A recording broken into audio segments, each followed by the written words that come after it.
Hello everyone, welcome to the market outlook for this week. And after almost 5 days of consolidation on the markets last week, this morning when we have got back to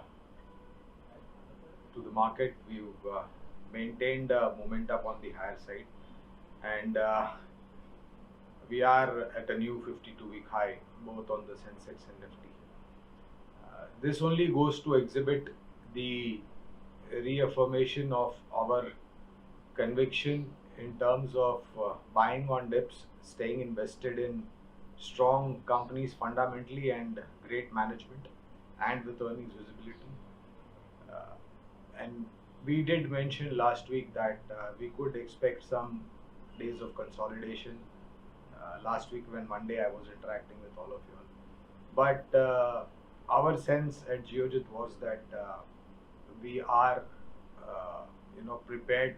In fact, we should prepare ourselves to see much more higher levels going forward from here on, from a medium to long term time horizon.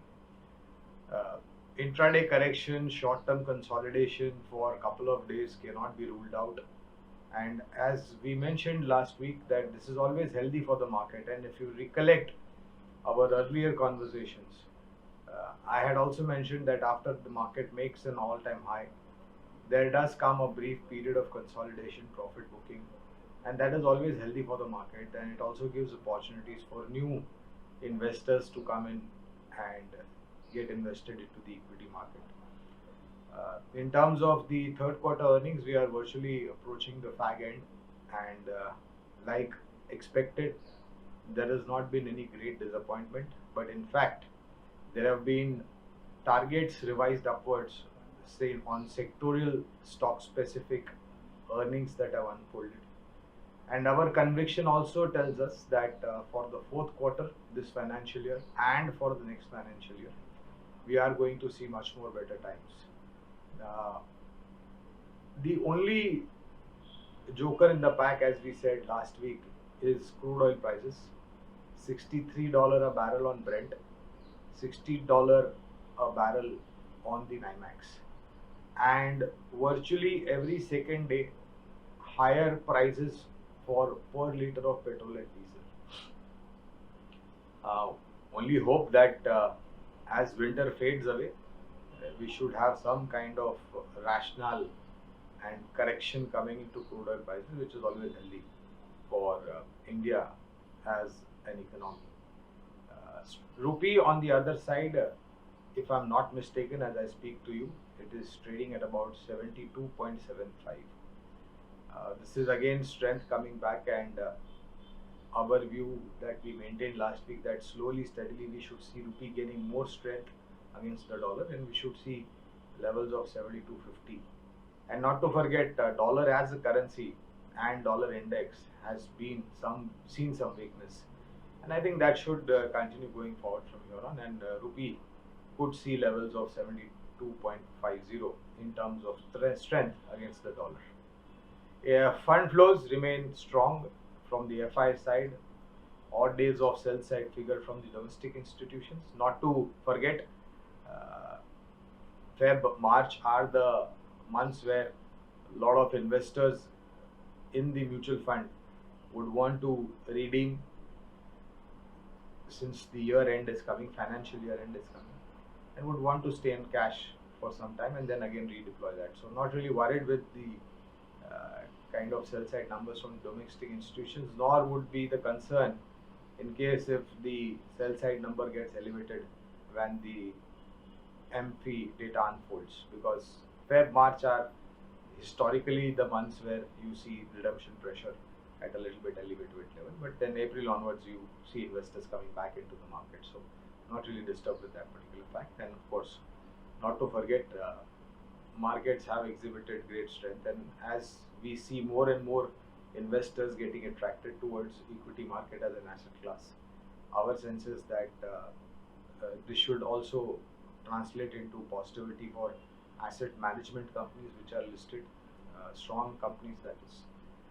Sectorially speaking, IT should come back because IT was off the radar for some time. I think IT should again be in the focus. Cement stock are the other is the other sector that we believe would do very well, and that was also elaborated before budget, after budget, uh, during our interaction. Infrastructure companies, because of ground level execution picking up momentum and steam, and of course you have metal sector. So these three combinations of cement, metals, and infra should be a good long-term investment bet in terms of what the Honorable Finance Minister has said in the budget speech of hers, and the kind of budgetary allocation for creating and modernizing infrastructure is concerned. Uh, Pharma will again be in the spotlight, and our sense is that consumption theme should also pick up as we have the new normal set in, and people having more leverage towards some extra spending power. So consumption theme, especially consumer durable white good appliances, companies which are engaged into manufacturing coolers and air conditioners. Mind you, as the winter goes and we have the onset of summer coming, there will be attraction towards consumer durable white goods appliances, companies which are into coolers, air conditioners, refrigerators.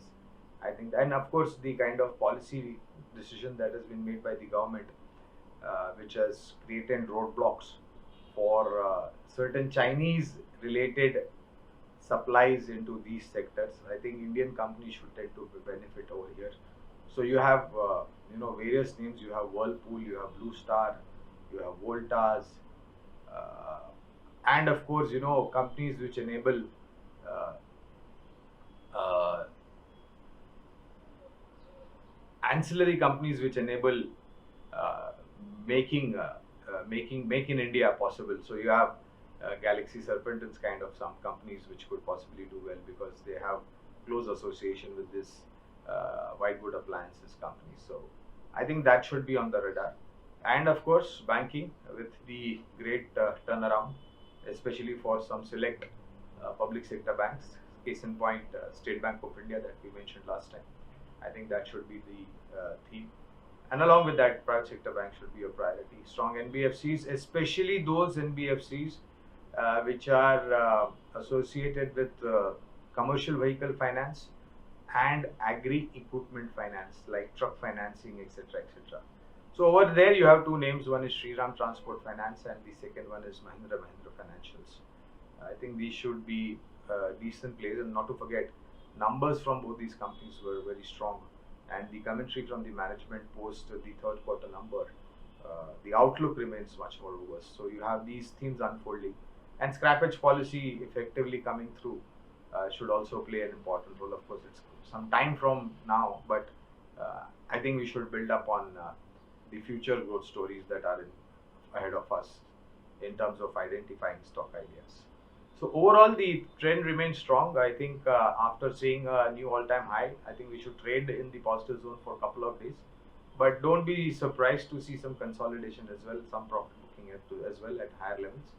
And as we all know, I think the targets for December end and financial year end for Sensex and Nifty have got revised upwards. I will definitely come back with our targets on the Sensex and Nifty in due course in the possible near future. But I think the markets have, and like I have been always maintaining trends, this market will surprise all of us on the higher side. And don't lose out on opportunities on corrections to get invested from a long-term point of view. I think I've elaborated a couple of sectors and stocks during our conversation now, which should help you in identifying certain wealth-creating ideas. But don't be surprised, this market has got much more elevated levels that we are likely to see. So stay healthy, stay safe, and invest wisely. See you again next week. Thank you all very much. Bye bye.